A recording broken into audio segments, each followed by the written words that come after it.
I decided to make a video white paper for Vertisan. Yes, I'm still releasing a written white paper, but I wanted to make a video version that is digestible, that's very easy for people to understand, that doesn't go into a crazy amount of technical details. So this is a video presentation of the basic concepts of Vertisan, which is the cryptocurrency that is based upon my new technology, which is called Fractal. Do not want to spend a lot of time talking about the past, talking about origin stories or things like that. Satoshi Nakamoto, great, super. Something just being a fact has nothing to do with and no bearing on any merit for my new technology. None whatsoever. But it does provide some basis for understanding how I got here from where things started. I honestly do not care if you think I am or don't think I am. That makes no difference to me whatsoever. The reason I say that, let me put that in context.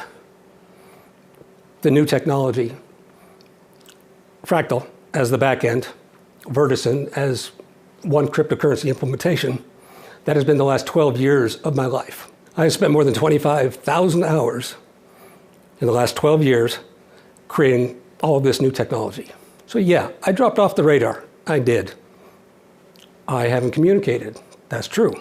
I have no involvement with Bitcoin or blockchain whatsoever.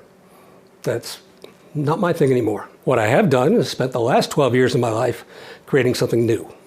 There wasn't something necessarily wrong with what was created. It was just merely that it was more of a proof of concept than it was any intention for a truly global scale financial network. Yes, the ideas, the concepts that were introduced have been monumental. That is true. But the architectural implementation left a lot to be desired. So I'm not bashing what was created, not at all. I'm not saying abandon anything that you have interest in now. No. I am not interested in manipulating markets. I am not interested in, I want to focus on the path forward, not what was behind. People say, oh, move some coins. No, that's stupid.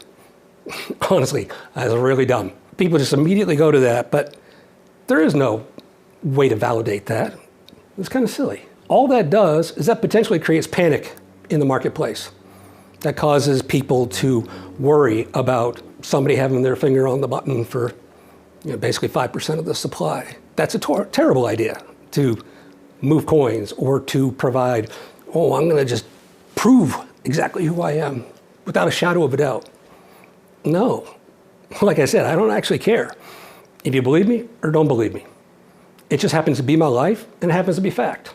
Circling back to where I was before I went off my tangent, after blockchain, after Bitcoin, after 2011, it was clear that a different architecture was needed, different DNA. So I solved for that problem. I created the correct DNA for a global scale financial infrastructure for people to be able to have what was originally intended, the idea of digital money, cash, not just a store of value, but something that people can use on a daily basis. I will provide some small explanation about how blockchain works, only to use it as a purpose of comparison for how Fractal works. This is a video white paper. As I said, that is my intention. I don't want to get off on a rant.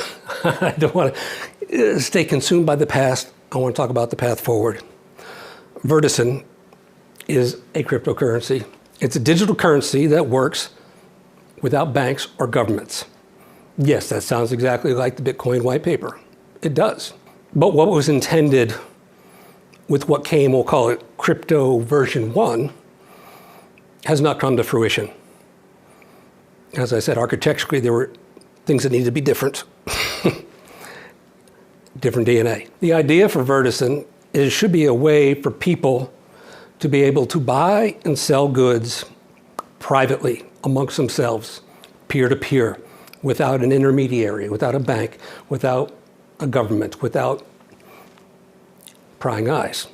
On the Satoshi side, I am not an anarchist. I am not looking to disrupt governments or upset the Fed or anything else. I simply create. I make tech. I make software. And I solve problems. Yes, I do think that everyone should have their own personal liberties. I think people should have autonomy in their life. I think that people should have the ability to transact goods and services amongst themselves without watchdogs or supervisory individuals or institutions. But that doesn't make me an anarchist. That doesn't make me a revolutionary. No, I'm a capitalist.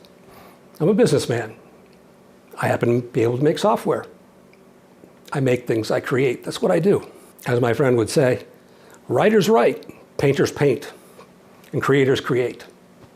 And that's what I do. Bitcoin and blockchain. Is it really your perception out there? You know, I'm talking about just people at large, general public.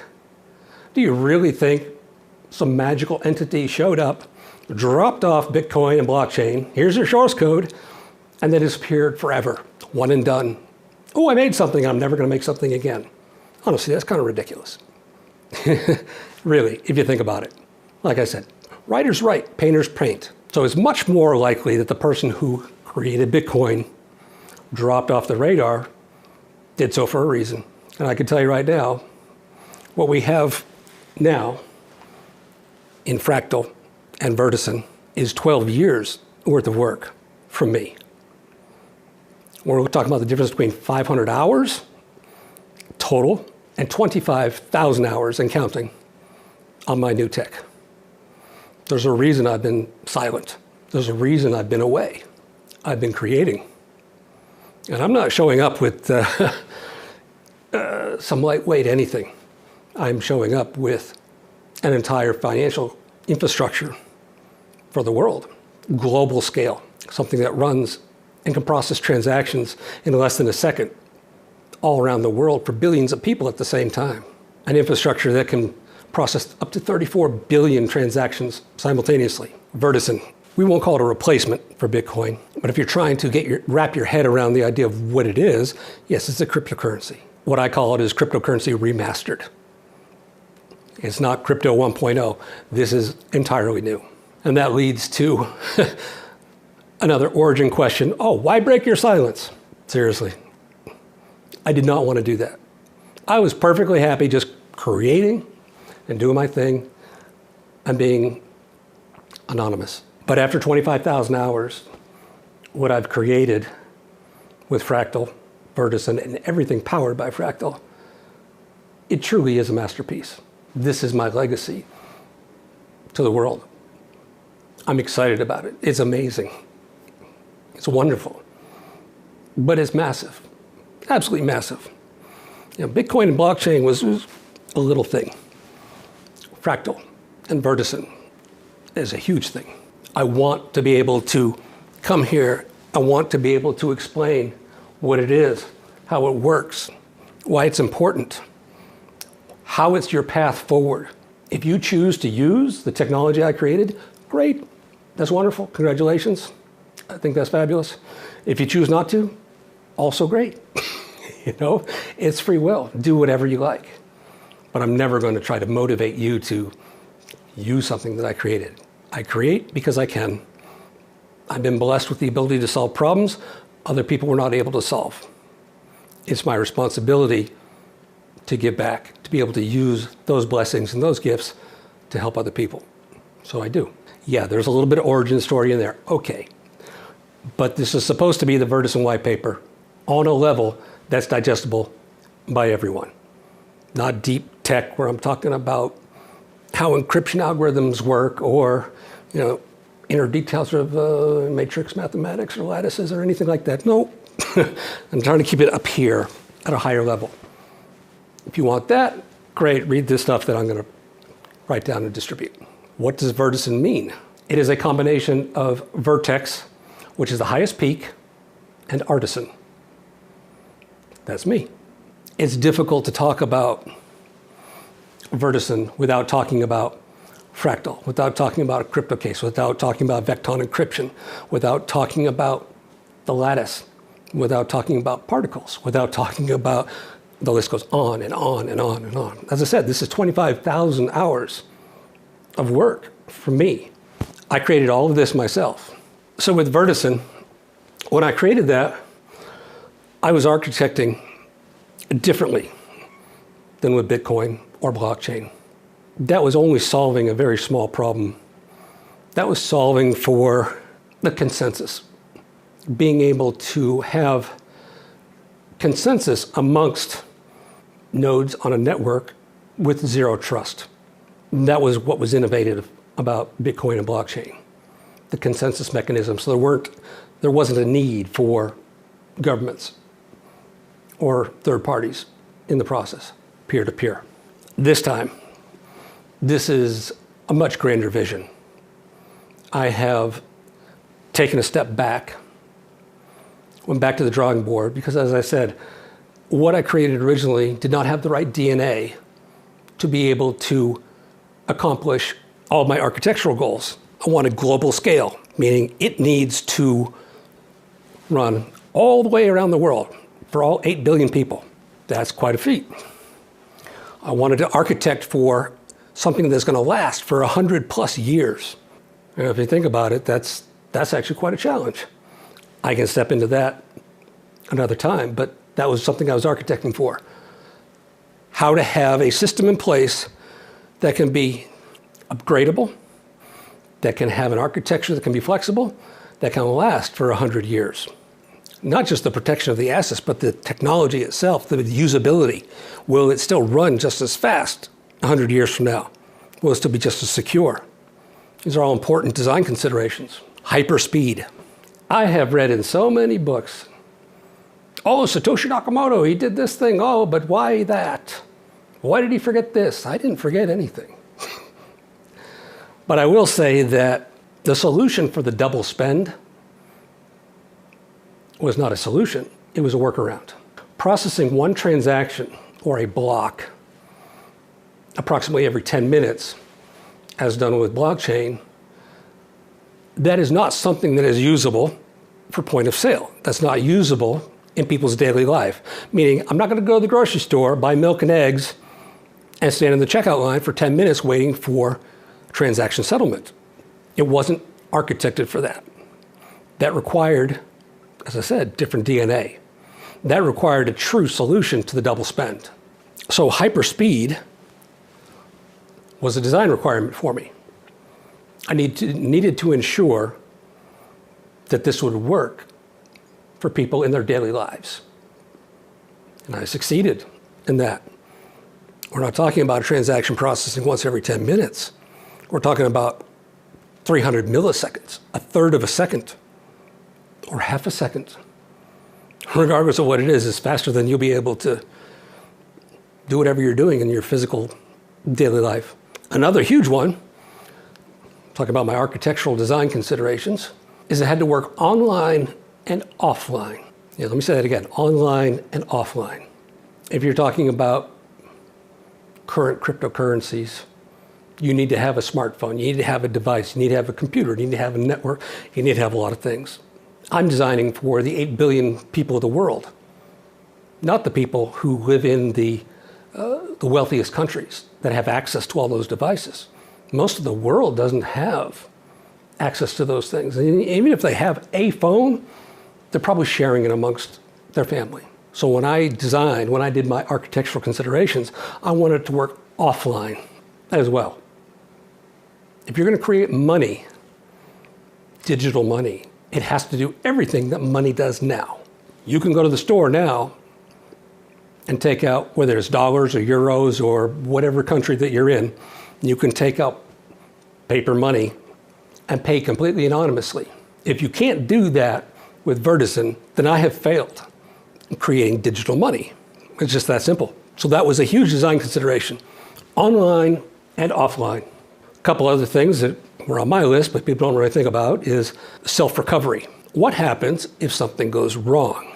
That was not a design consideration in Crypto 1.0. I can't even tell you what the percentage is. It's a crazy number of how much Bitcoin is lost forever. People send to the wrong address, disappears into nothingness. those were not design considerations in Crypto 1.0. But I will say self-recovery is critically important. For example, exception handling. What happens when in the source code there's an error that needs to bubble up, that needs to be surfaced, that needs to be addressed? People need to work on it. Otherwise, how do you know if there's something wrong? I will not lament the subject today, but I did a restore on 2 different devices of a wallet. And both of them said, oh yeah, it's 100% synchronized with the network. And they showed a different balance. That did not inspire me. No. Yeah, I know. But that stems less from something being wrong or some sort of nefarious activity.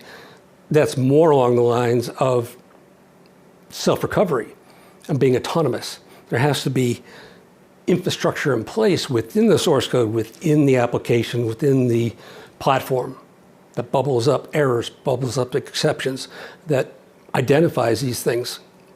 That was another design consideration for me. It had to be autonomous, meaning no people involved whatsoever. Not a government, not a financial institution, not me. I am not required for Fractal to run. I am not required for Vertisan to be digital money for the people of the world. I do not need to participate in that process. Nobody does. I designed it to be autonomous. And then lastly, and this is probably one of the biggest subjects that falls by the wayside nowadays, self-custody. Simple self-custody for all. Let me say that again. Simple self-custody for all. Meaning the private key that allows you to execute a transaction with Vertisan should be in your control. That was the original design, that was the original intent. That has not manifested itself well over these past years. Now people go to a centralized exchange, which is not centralized, which is not decentralized, I should say. They create an account, and then the exchange has the private keys. You don't even have your own keys. That was not the intention. Yeah, it's a sore point for me. It really is. A sore point, deep frustration, deep sadness, self-custody. People should have the keys to be able to execute transactions. When you buy a car, they give you the keys to the car. You have the key, you put it in the ignition, you go. You don't leave the key with the car. You don't leave the key with some stranger. But that's basically what's happening. If you create an account on a centralized exchange, they have your private keys. You're saying, oh, please submit a transaction on my behalf. But that's not you. That's not you executing it yourself. That's not self-custody. So that was one of the biggest design considerations. But not just self-custody, but simple self-custody. And I think that's where the failing was in the past. We'll just say Crypto 1.0, it's too complicated. Too complicated. The average person didn't understand it. Couldn't use it. That's a failing. I'm sorry. But 12 years later, after 25,000 hours, we have all that fixed. It should be simple. It should be simple for everybody to use. In summary, what was I architecting for? Global scale. Something that's going to last for 100 years. Hyperspeed. Online and offline. Self-recovery. Completely autonomous. And simple self-custody for all. That is what I was architecting for with Fractal. That is what I was architecting for with Vertisan. I use those terms interchangeably in very much the same way that when people talk about Bitcoin, they're talking about Bitcoin and blockchain. Blockchain is the engine. Bitcoin is the currency powered by the engine. It is impossible to wrap everything into one. Vertisan is the currency. That's the medium of exchange. That's a store of value. That's here. The engine that makes it all work is Fractal. But there's other pieces. There's the crypto case. Why it's important that the wallet system be part of the data and part of the network itself, not as an independent item. There's also vector encryption. So there's many, many pieces, It's impossible to talk about one without talking about the others. I like to talk about the pillars for Vertisan. As I said, Vertisan is digital money that can be used peer-to-peer amongst people without governments or financial institutions in the middle, with privacy. So people can buy goods or services, conduct their own business amongst themselves. So these pillars are financial liberty, utility, longevity, quantum resistance, consensus, threat protection, accountability, and governance. Sounds like a lot. It is a lot. I'll start at the top. Financial liberty. I'm not against government. Not at all. There is a way for Vertisan, Fractal, everything powered by Vertisan, to cohabitate with existing fiat currencies. Fiat currencies from governments experience inflation, a lot of inflation. That's another reason why I have decided to come forward and make some videos to explain some aspects that people maybe aren't necessarily paying attention to, but are important. Inflation is one of those huge things. Inflation is when the value of what you have earned is worth less and less, because a government, whatever country you're in, keeps printing money without the backing behind it. If you increase the supply without increasing the value of what's behind the supply, it's worth less. And that's critically important when people are saving. The idea of being able to save for your retirement. If you're trying to fill a strainer all the time, you're never going to be able to retire. And that's what happens, unfortunately, in this day and age, no matter what country you live in. You earn money, it's this pile, and you're trying to save it so that when you get older, you'll have that. But as inflation happens, your buying power with that pile becomes less and less and less. I mean, just in the United States alone, the cost of food has gone up 25% or more just in these last few years. It's crazy. Inflation is a killer. So if I'm designing a financial infrastructure, a monetary system, money for the common man, for all the hardworking people of the world, it needs to be free from inflation. So one of the greatest economic minds in history, and this is probably the Bible here, The Theory of Money and Credit, Ludwig von Mises. This is considered by many to be the Bible of economics. So I'd like to read something from this book. This is a synthesis of several lectures from Ludwig von Mises. The topic that I've highlighted is about the idea of global money, of one monetary system for the world. And of course, the difficulty with that is you have governments all around the world.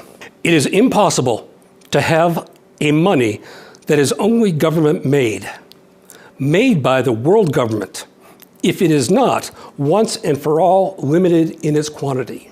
One thing that was done right in Crypto 1.0 is having a fixed supply. Having a fixed supply, a fixed quantity, means you will not have inflation. But of course, the difficulty with that is you can't allow individuals to be able to corrupt that. Source code that is written and maintained by human beings is vulnerable to corruption. Meaning, if somebody decided to change the supply, the total quantity, they just have to change a variable in the source code, and guess what? We made some more. That is unacceptable for my new architecture.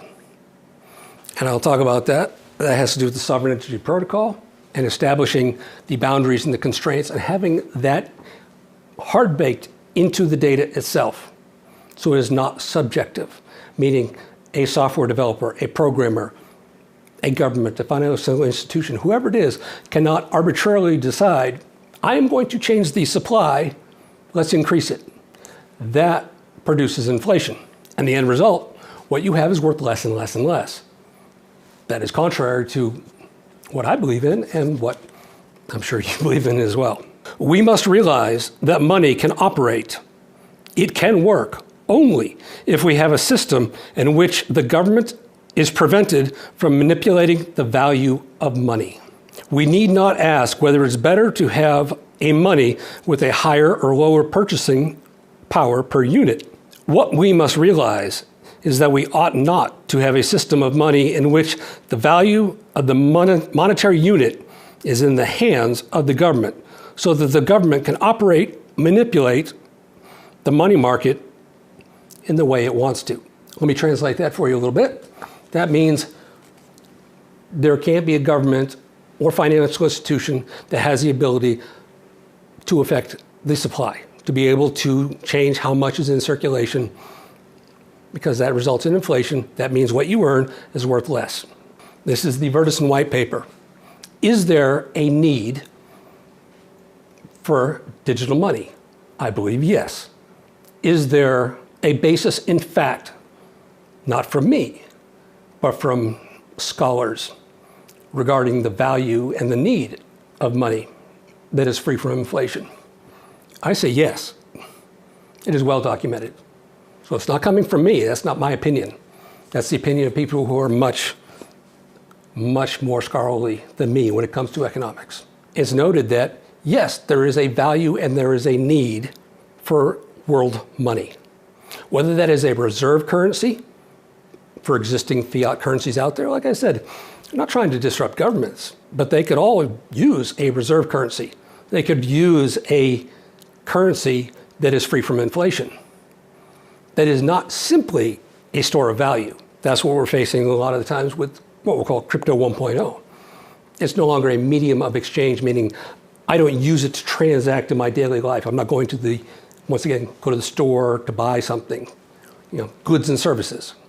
That was the idea. The idea was to be able to buy goods and services, do it privately, and do it quickly and easily. That's not what is happening now. Now it's just simply a store of value.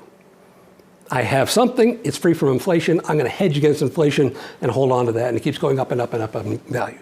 Great, but that doesn't help you in your daily life. Vertisan is for your daily life. Vertisan is a medium of exchange. Vertisan is a currency that has no borders, no boundaries. It can be anywhere in the world and all across the world at one time. Is it validated? Is it wanted? Yes, it is. There is a use case that is well documented for a global money. While I'm on the subject of economics and the idea of digital money, in the early 1900s, when that book was written, there was no concept of a computer. There was no concept of cryptography. There was no concept that value could be provided by the integrity of the data itself. When he created his regression theorem, and saying for something to survive, to be valued as money, you need some sort of stability behind it. What gives Vertisan stability is the network itself, is the integrity of Fractal, the impenetrability, the fact that it's going to work for 100+ years, never going to experience inflation. As I said, in the early 1900s, that wasn't even a concept. But it's still digital money, whether that is blockchain-based or fractal-based, still holds true in terms of the regression theorem. The stability is created by the network itself, by the impenetrability of the data. I would argue that even more so than gold or other precious metals. If you talk about edge cases, thought experiments, what if all of a sudden someone discovers a new gold mine? It's like $3, $4, $5 trillion worth of gold. We've now injected more gold into the marketplace, which means you have diluted the supply.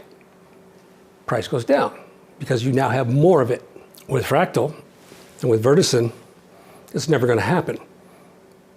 So it's my own personal opinion, but I argue that the integrity from a digital asset perspective has more stability and more long-term value than precious metals.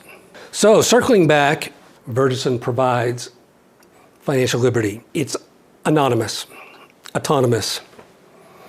It allows for the restoration of people's financial liberties. It also protects against inflation. There is no inflation, and there never will be. Whatever you earn and whatever you hold in terms of monetary asset as Vertisan is always going to be worth that value. It is impossible to be corrupted by governments or institutions, even by me. I designed, as I talked about the architecture points, I designed for that.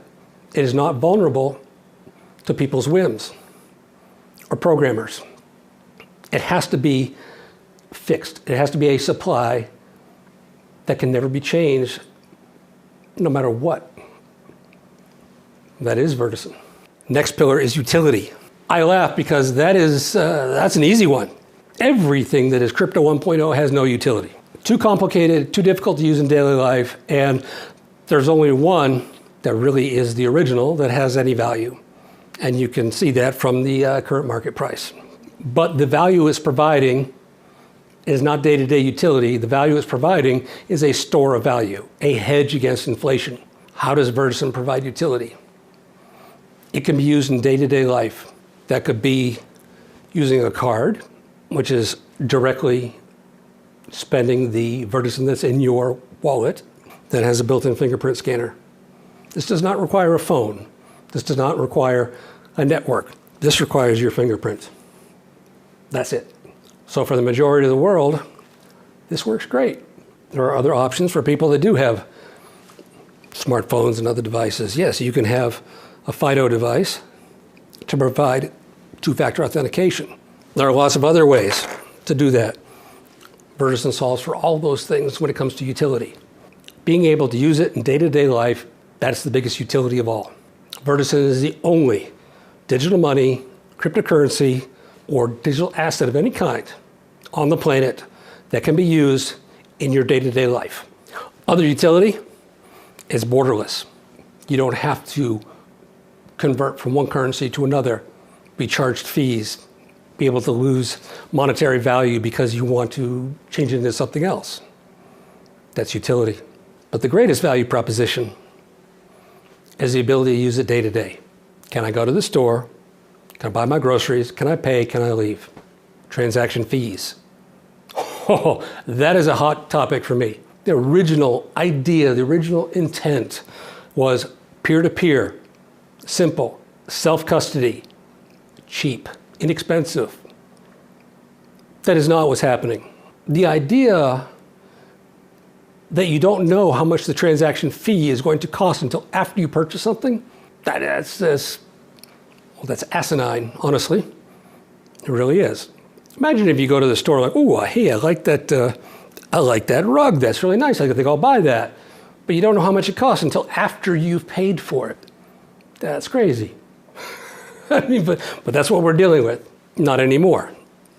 With Vertisan and Fractal, everything powered by Fractal, every transaction is the equivalent of 10 cents. 10 cents. It's a fixed amount. It never changes. 20 years from now, it's still going to be 10 cents, but it's timestamp pegged.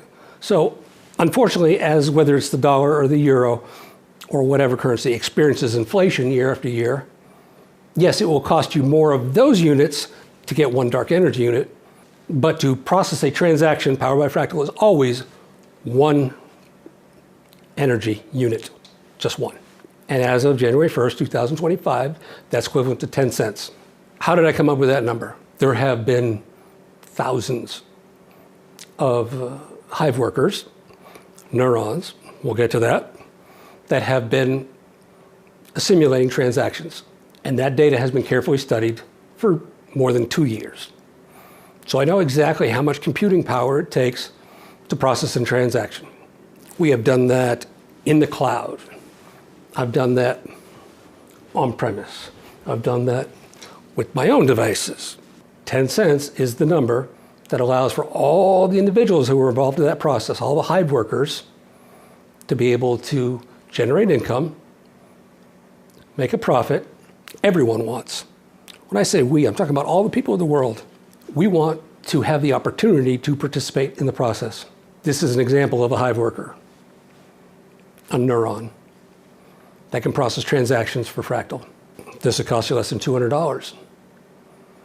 And you combine that with a Hive worker license, which is a card with a chip that says this is approved to process transactions for Fractal. You put those together, hey, put this on your bookshelf, put this in your child's bedroom. You're going to receive a predictable workload. It's not like mining. Fractal will process 10 million transactions for roughly the cost of a penny in electricity. Once again, it's been running for years. 10 million transactions for the cost of a penny in electricity. And these little guys can do the work. Full cryptography, everything you need, everything to ensure that your money, your digital assets, your digital money is safe for 100 years. Get a simple computing device and a Hive worker license. Great. You now have an income stream. Maybe that pays for your child's college education. Maybe that just provides extra money for you. Maybe it makes your car payment for you. Maybe it pays for your internet, your phone, and whatever. The point is, it's not supposed to be mining conglomerates and large companies. The process of processing transactions should be in the hands of the people. And that provides decentralization as well. But you probably don't care about that as much as, hey, you could earn some extra money just putting this on your shelf. The biggest utility for Vertisan, use it in your day-to-day life. It will process a transaction in less than a second. That means it's viable for retail, is viable for point of sale, and every transaction costs 10 cents, equivalent. Imagine going to a restaurant. Let's say that you go out to eat, you bring your family. The bill at the restaurant is, let's just say, $100 or 100 euros. Okay? Visa, MasterCard, all your credit card providers, charging roughly 3%. Maybe more, maybe less, whatever. But of a $100 or 100 euro bill, you're looking at, the restaurant is looking at $3 in fees to be able to take your card, swipe it, and collect the money for your meal. I postulate, would the restaurant be happy instead of taking that to allow you to pay with Vertisan, and their fee is only 10 cents? $3 on 100, or 10 cents no matter what the amount. I would say that I think the odds are in favor of restaurants, merchants, and everyone else saying, yes, we would happily take Vertisan because it's impenetrable, it's secure, it is a medium of exchange as well as a store of value. It works today, it'll work 100 years from now. It's always going to run just as fast. I don't need any special equipment, no special hardware. There are no obstacles. That is the ultimate when it comes to utility. This is money. Moving on to the next pillar, longevity. If I'm going to create a monetary system, if I'm going to create money, it has to do what money does now. It can't be a subset of features and say, oh, it's not money. Everything crypto now is not money. Vertisan is money. Let me explain why. If I have let's say a US $5 bill that's 100 years old, I can go to the store, take a drink off the shelf, go to the register, put the drink down, give them my $5, even though it's a 100-year-old $5 bill, they will take that, give me change, and I walk out the door. It doesn't matter if that $5 bill was made 100 years ago or just made last year.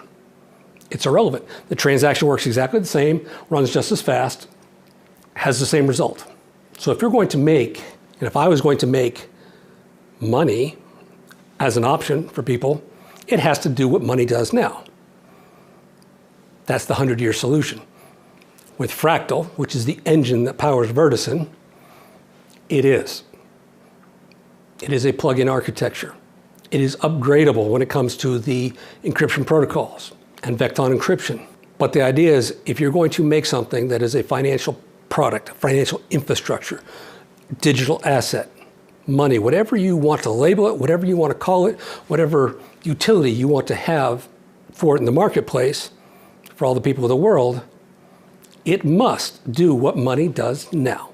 Vertisan, anything powered by Fractal, will run just as fast 100 years from now, will be just as secure. Your digital assets will be safe. They won't be lost. The next pillar, quantum resistance. Fractal was already designed for years and years and years for quantum resistance. There's vector encryption, which uses matrix-based algorithms.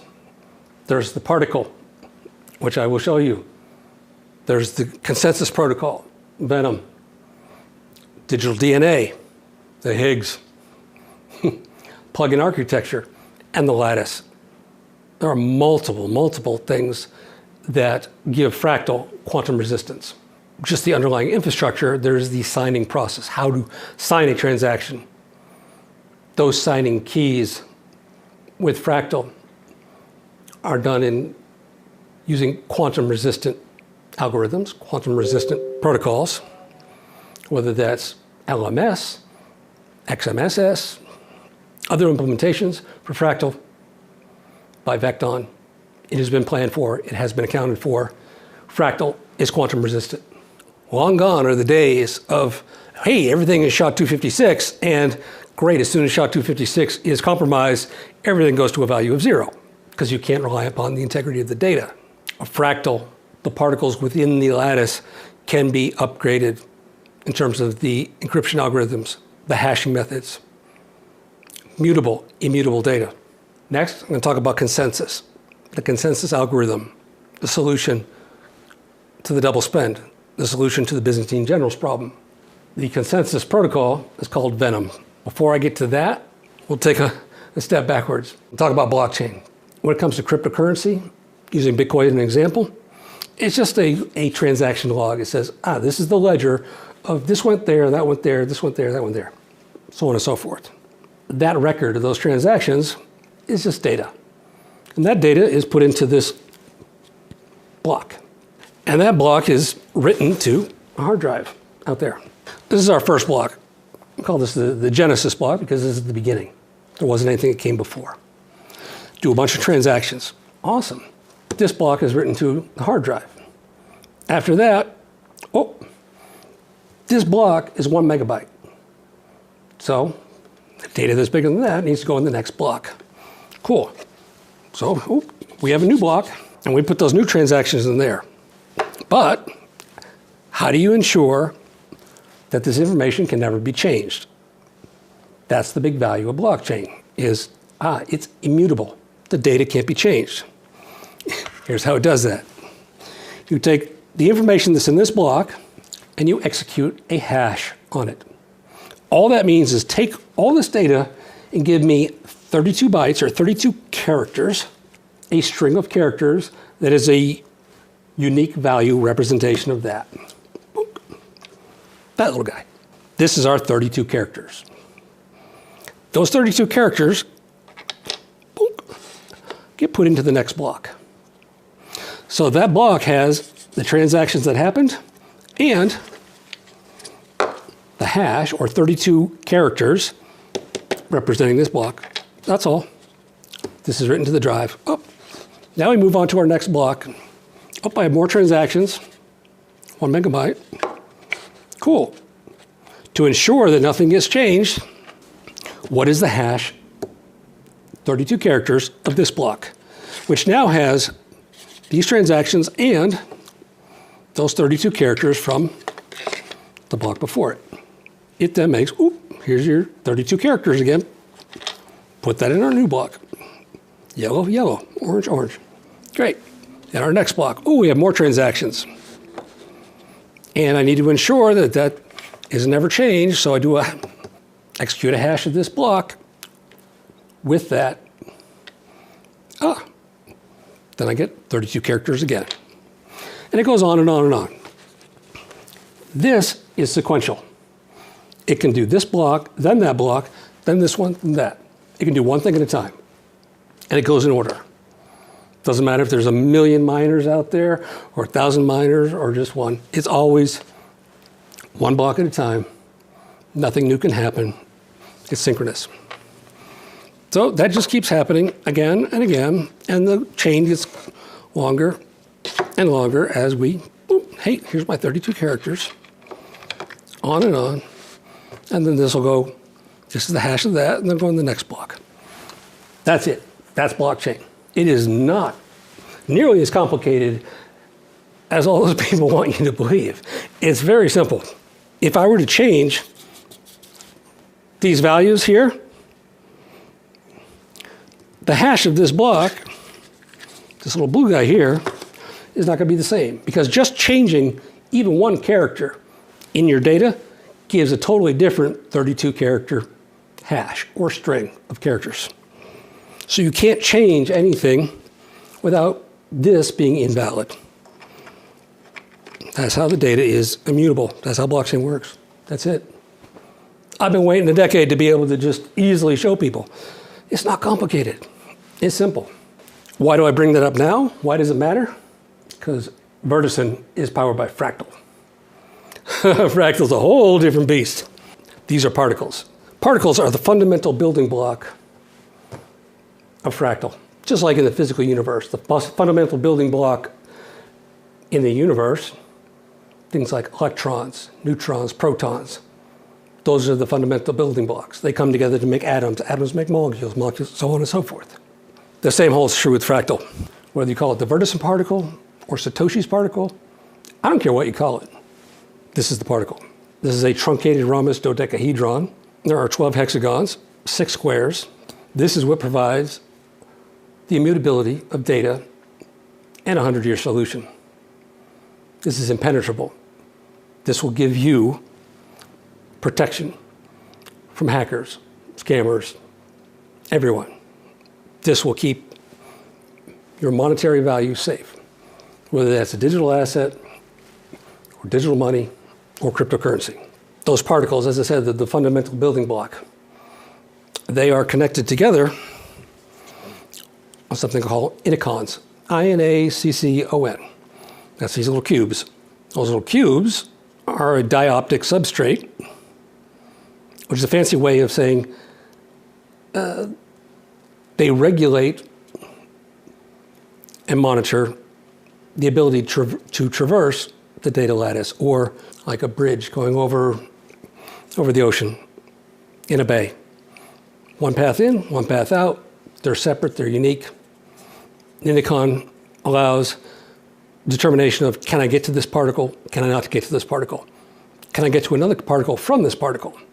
It's all about traversal. So we saw blockchain, one block at a time.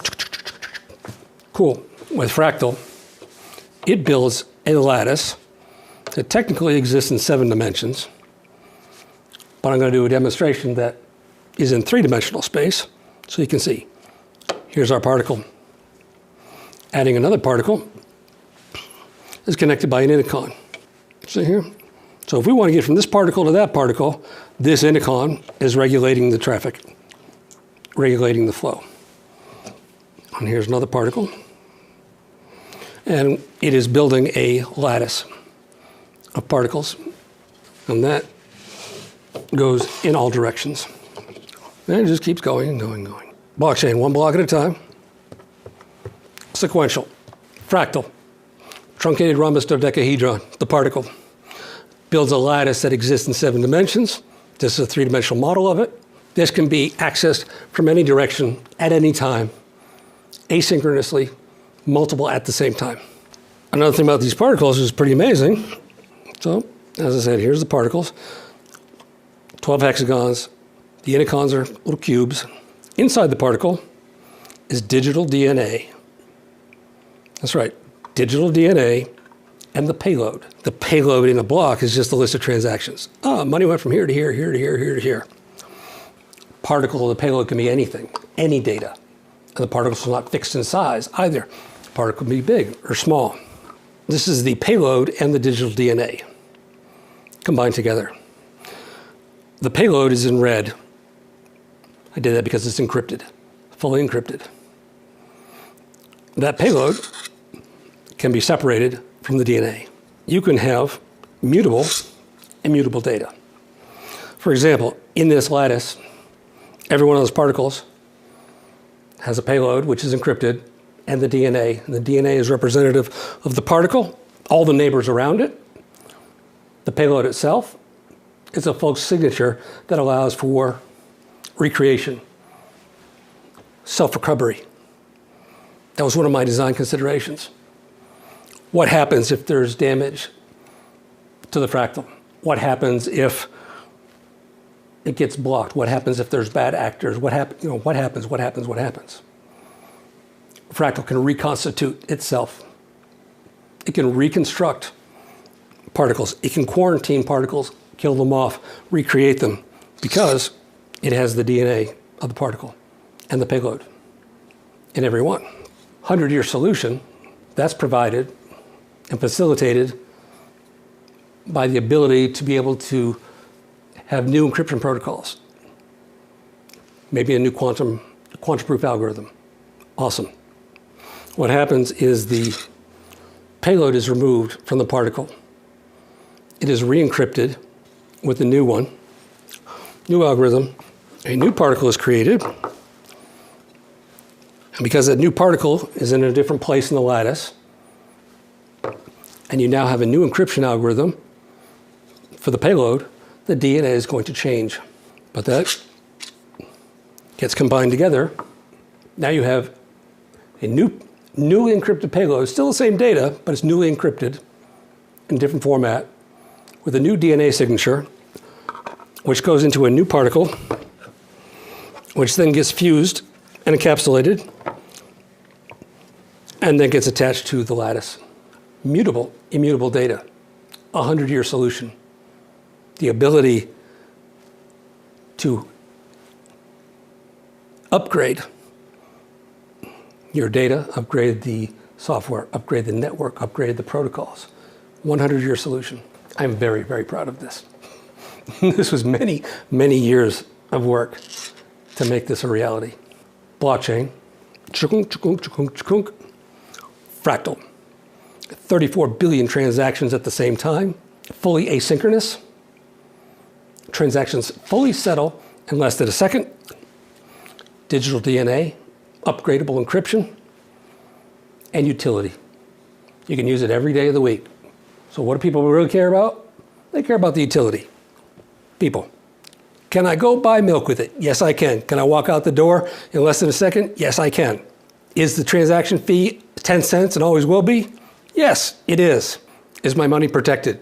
Yes. Is there any inflation? No. Financial liberty, utility. This is what people care about. Tech, and threat protection. I'll cover this really briefly because this is a whole subject for another white paper, another video, the Venom protocol. That is the consensus algorithm that is used by Fractal. That is what processes transactions, ensures against bad actors, ensures the integrity of your data. Fractal itself was given the name Fractal because it's loosely derived from the branch of mathematics of fractals. The definition of a fractal is a infinitely repeating self-similar pattern, meaning no matter how much you zoom in, you're always going to see the same shape, the same pattern again and again, the particle. It doesn't matter how deep you go, you're always going to get the same thing. Fractal is made from curves. Those curves have segments, not blockchain, no. A segment is more like a data page. This is the persistent stack. You have the particle lattice. Under that, you have the neural fabric. Fractal is a neural network. Every neuron on that network has a role, has a responsibility, and does one or multiple jobs. A Hive worker processing transactions, that's a neuron. Your smartphone, if it's an edge worker, that's a neuron. There are orchestrators, validators, observers, candidates, vetted candidates. There's lots of different types of neurons. That all goes into the neural fabric. Below that, we have a hardware abstraction, and then finally, we have physical devices. So these particles, just like everything else, ultimately ends up on a hard drive. But on a logical level, Fractal is a neural network that is made from curves. Each one of those curves is managed by a neural compute unit, affectionately known as a hive. Hives and hive workers. This is a 19 neuron hive. This is a 7-neuron hive. That's the configuration of what it looks like.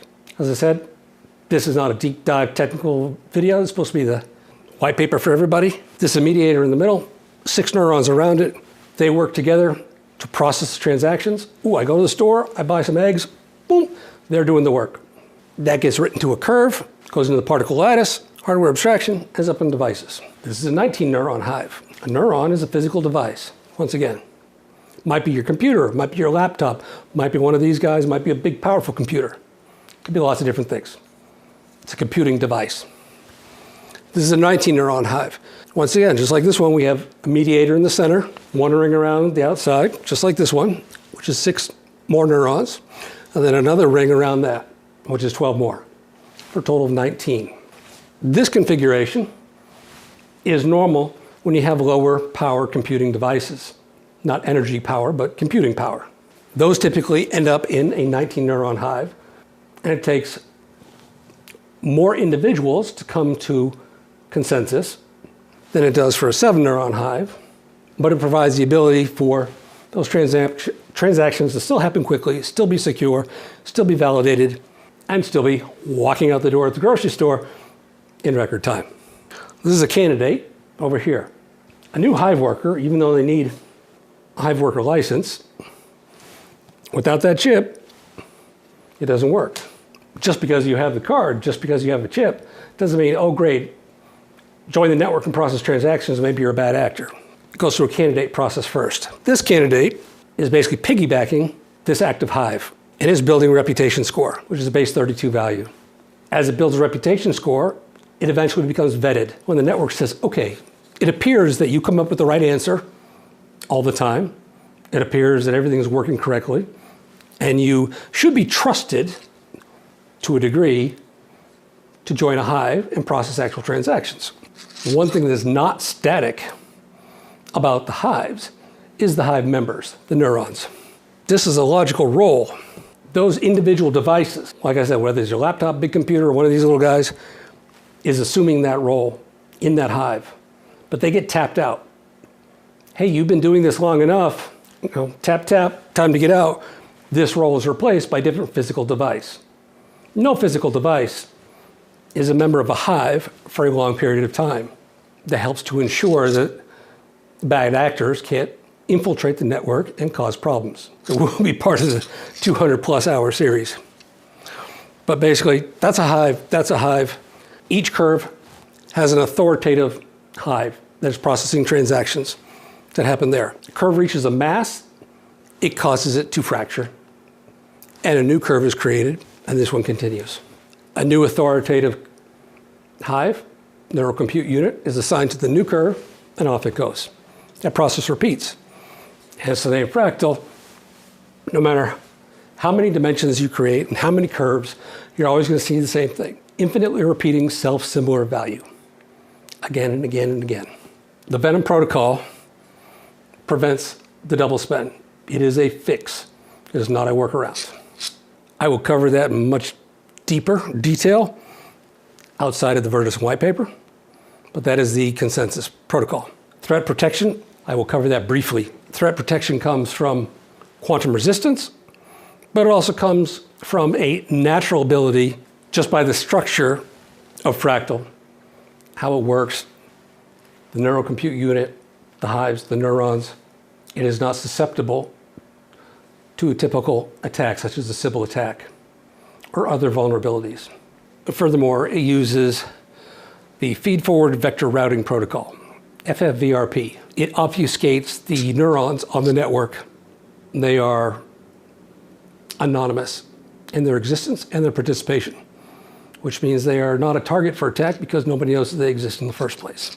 FFVRP, feed-forward vector routing protocol. Accountability, anti-fraud. That was something that was not addressed in Crypto 1.0. There was no fraud reversal protection. What happens if you sent money to somebody and that was fraudulent? Ooh, there's no way to get it back. Once you send it, oh, it's gone forever. Fractal uses ring contracts, not a smart contract, nothing like that. A ring contract represents a ring with participants on that ring. Could be just 2 people, 2 individuals, could be 1 million. It's irrelevant. One type of ring contract, covered in another video, is a certified send. Another is send with rollback. Yeah, I'll explain that one. Send with rollback. The idea is I'm going to send money from me to you. When I do that, if I choose send with rollback, I can assign a length of time, arbitrary to me. Maybe I say it's a day, maybe I say it's an hour, maybe I say it's a week. And when I make that send, it doesn't go directly into the wallet of the recipient. It goes into an escrow wallet, which is attached to the wallet of the recipient. Once I have acknowledged that I have received whatever goods, services, or otherwise that satisfy whatever agreement the two of us have privately, I can then say, great, release those monies from the escrow into their wallet. If it turns out something was fraudulent, great, I can execute the rollback. Say, do not commit, roll it back, send it back to me. Now the recipient, when the transaction executes in the first place, they have received the monetary value. It is in an escrow attached to their wallet, but they can't take it yet, but they have it. So they know, yes, I have received it, it's there, it's valid, the money is real, cool, but they need to do their part in that transaction, whatever transaction that is that these parties have. So that the sender can say, ah, great, release the funds. Send with rollback. So that was something that was not designed into Crypto 1.0. There was no fraud reversal protection. Fractal has fraud reversal protection and many, many other things that are also pretty awesome. Once again, more videos, more content, 200 plus hours. Last thing I'm going to cover quickly, governance. Fractal is autonomous, 100%. It doesn't require humans to operate. It can be turned off. It can't be shut down, not by me or anyone else. It's on. It's always going to be on. It's always going to be running. You would literally need to turn off the internet on the entire planet to turn off Fractal, and thereby Vertisan. So when it comes to governments, Vertisan is not susceptible to influence by governments, financial institutions, or any human being or collection of human beings. It is autonomous, self-sustaining, and self-maintaining, even to the standpoint of the lattice of particles with the digital DNA.